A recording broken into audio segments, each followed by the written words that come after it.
local high school sports.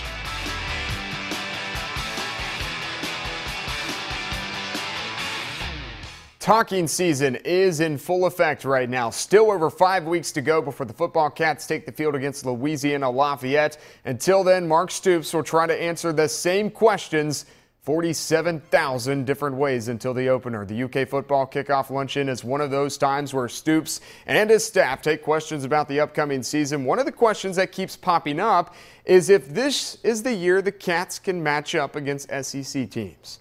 Well, I think, going back to me talking all the way back to year one, that I've talked about the importance of being strong on both sides of the line of scrimmage. It really all starts there all the time.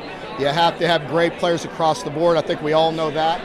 We're working on that, but you have to have a physical presence. If you don't, you really don't have a lot of chance, big chances. And in particular, if you're getting dominated on one side or the other, like we have at times, just physically, as we're building this program. We're getting closer to it. Last year, we were certainly closer to it in the physical aspect, and as we move forward and as we recruit, I think it's imperative that we continue to get bigger. It's a big league. All right, football season, so close. Our high school football pigskin previews, they'll start next Saturday, August 1st. Our DQ Grill and Chill Pigskin Preview Show will air August 20th. That's where we'll release the preseason Alice Lloyd College Mountaintop 10, 7 o'clock start time on WYMT. We'll also have the blooper reel where coaches and players, they get exposed. Also, I dropped by Johnson Central this week to pick up the Golden Eagles pigskin preview. If you missed this at 6, we'll do it again. One of the best kickers in the country right here, Tyler Pack. He made this one. High fives all around. I got to hold the football for that. And then later, I challenged quarterback Bryce Workman to a 40-yard dash, and this is how that turned out. Yeah, he's kind of fast. Now, I had plaid shorts on. I also had some Adidas shoes, so I didn't have no cleats like he did, but they beat me by about a full second. All right, let's go. The AAU National Championship Showcase at the Kentucky Expo Center in Louisville this weekend. One of the teams there are the Cameron Hoskins All-Stars from right here in Perry County. Now, they did not advance to the final 16 of the tournament, losing today. However, this is a team that represents a message worth more than any win or loss ever could. John Lewis has the story.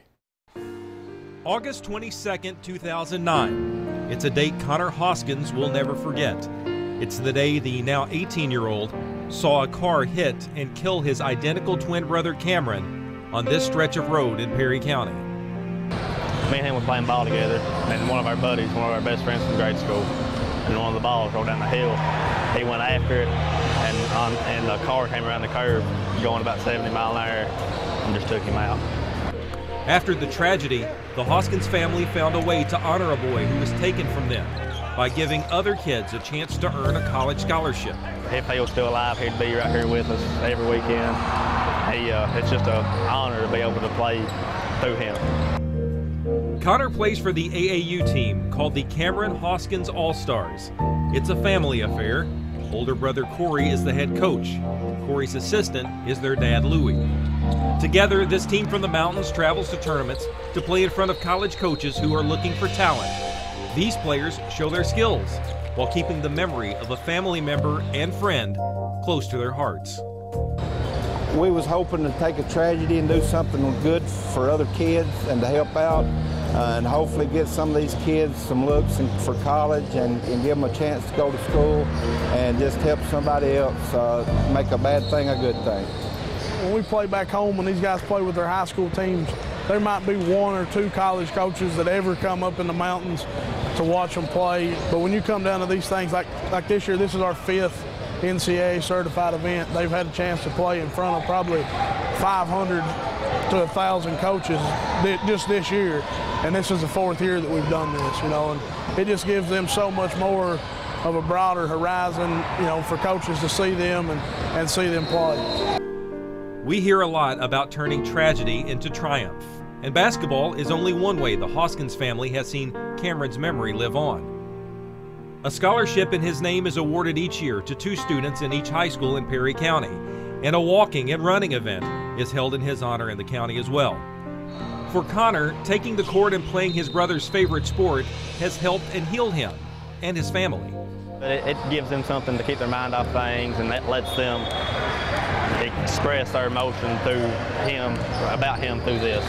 It gives you a sense of, I guess, peace, you know, that you can do something, you can take something as bad as a death and do something good out of it, you know, with getting these kids out here and allowing them to play like this.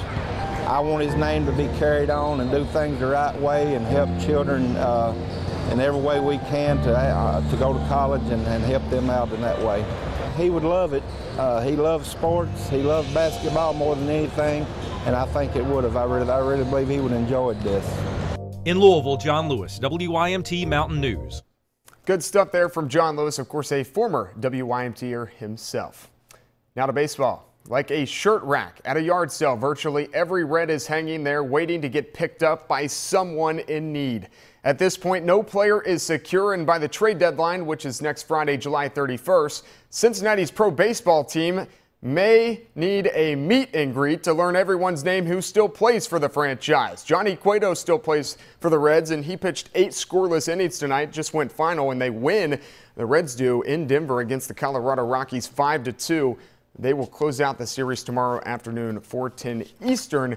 First pitch. All right, today in Chicago, Phillies at Cubs. The Cubs had not been no-hit since 1965. Cole Hamels on the mound, 2 outs to go for a no-hitter. He strikes out Dexter Fowler looking. 13th K of the game for Hamels.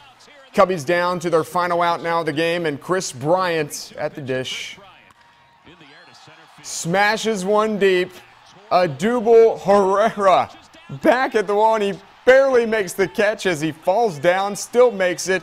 Cole Hamels throws a no-no, 3rd no-hitter of the Major League Baseball season and 13th no-hitter in Phillies history. The Phils, who have the worst record in all of baseball, win 5-0. Hey, Johnson Central will host a Hoops for Hope basketball clinic this coming Tuesday, July 28th. 4th through 12th graders are allowed in, and players are asked to bring a non-perishable donation for the disaster relief efforts in Johnson County after the floods. All items will go to the Johnson County Disaster Relief Center. U-Pike men's basketball coach Kelly Wells and women's head basketball coach Joanna McNamee will conduct the clinic. Meanwhile, Jamal Murray, of course, UK commit, UK signee. He will be here a little bit later this year. He scored 12 points, but Canada loses to Brazil, so Brazil takes home gold at the Pan Am Games. All right, Jamie, thanks a lot. We'll be right back.